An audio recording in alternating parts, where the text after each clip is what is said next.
Yes, we did. We're loving it. That's awesome. Can you share with me? I know that Temper, the EP, is out. Can you talk to me a little bit about the creative process with that? Like one or two songs in particular, and tell me what the mindset was like when you were putting it together. Well, the songs are very intense and very emotional and hectic, and I think it's funny that the way that we ended up recording the EP was exactly that. We did it in a garage with gear that didn't work and Boiling very hot and no time to finish it. Yeah. So I think the energy of the songs, it's all encompassing for this EP. Do you think that like perfectly imperfect thing kind of comes together? Yeah. And you just have it, and you're like, this is it. I don't know about that. I don't know that we know we have it, but Well, we have something. we have something, and if other people feel that way, then we've done something right. So, yeah.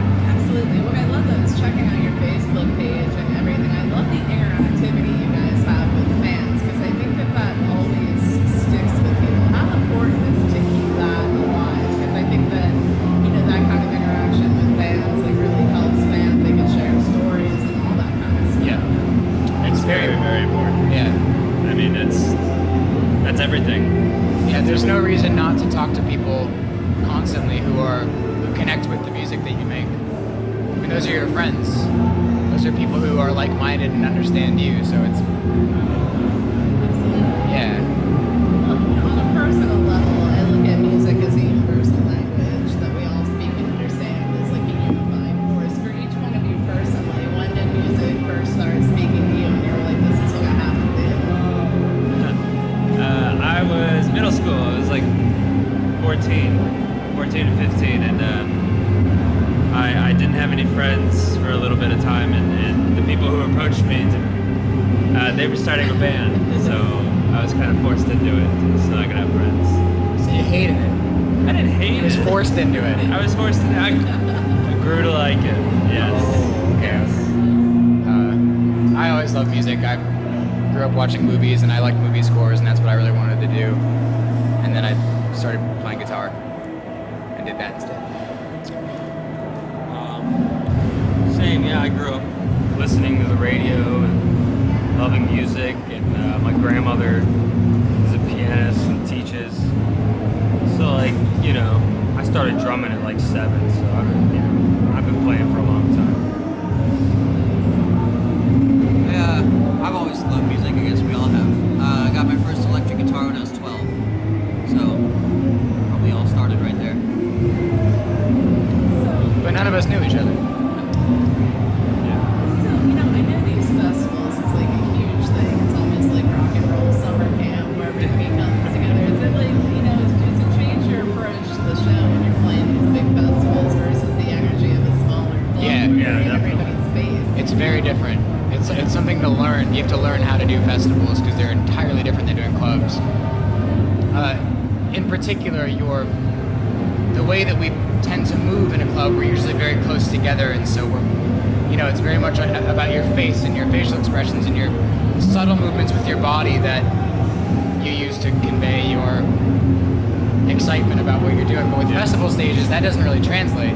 You have to be all over the place, and you have to learn how to enjoy doing that and how to make that natural, because it doesn't look natural when it's not.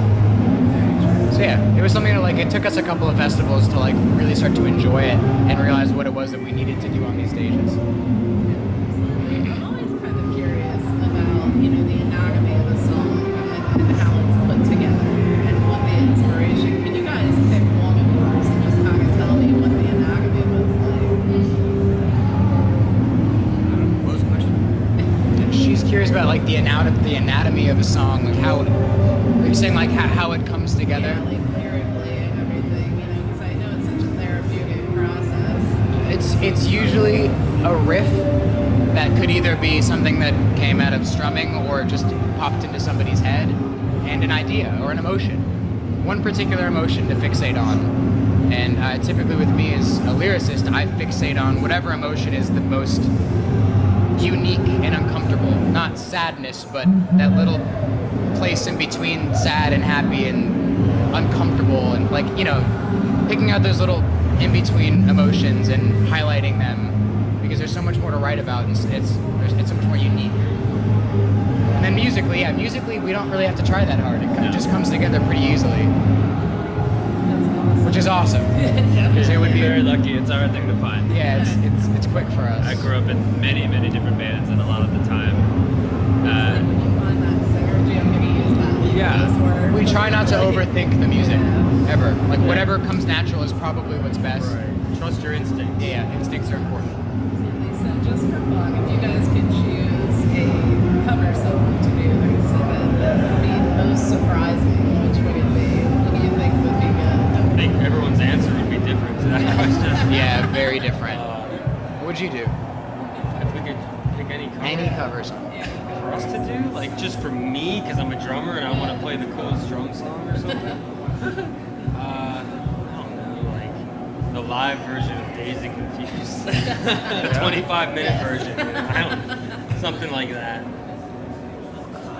Yeah, right. Come back around. Yeah, it's so Hurt. 9 Inch Nails.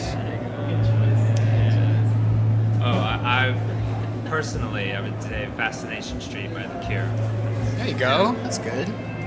I changed mine. No Quarter by Led Zeppelin, actually, because I think we actually could do a good version. The next track. I can imagine him singing it. It's a little more mysterious, and you know, it's kind of like dynamic, like us, soft, heavy. Yeah. Joe. Tom Petty. Eagles. Tom Petty. No. Yeah, I don't know why that's such a hard question. It really is. Just agree with one of ours. Yeah. Yeah. Boingo Boingo. He wants to do an Boingo Boingo Boingo. song. Joe That likes the man's Rolling party. Stones a lot, so, and the Beatles. So. Any of their songs, right? Yeah, any of those songs. Not like being put on the spot. So what is the rest of 2017 hold in store for you guys? I know you have some more live stuff All, coming up. yeah, it's all touring. Do you feel like there's more pressure to stay on the road now? I mean, I feel like, the cycle kind of flipped where, the tour would support the album and now the album would support, you know what I mean? Yeah, it has. Yeah, it's exactly right. Yeah, a lot of our tours, because we're still pretty new, is kind of proving ourselves, which we like to do though. Like, there's some ego in that is fulfilled and we enjoy. So it'll be good. That's awesome. Yeah. Well, thank you guys so much for taking a few minutes out to speak with me. I appreciate it. I'm really looking forward to hearing a lot more from you guys. Thank you very much. See us in Philadelphia. Oh, cool. Oh, yeah.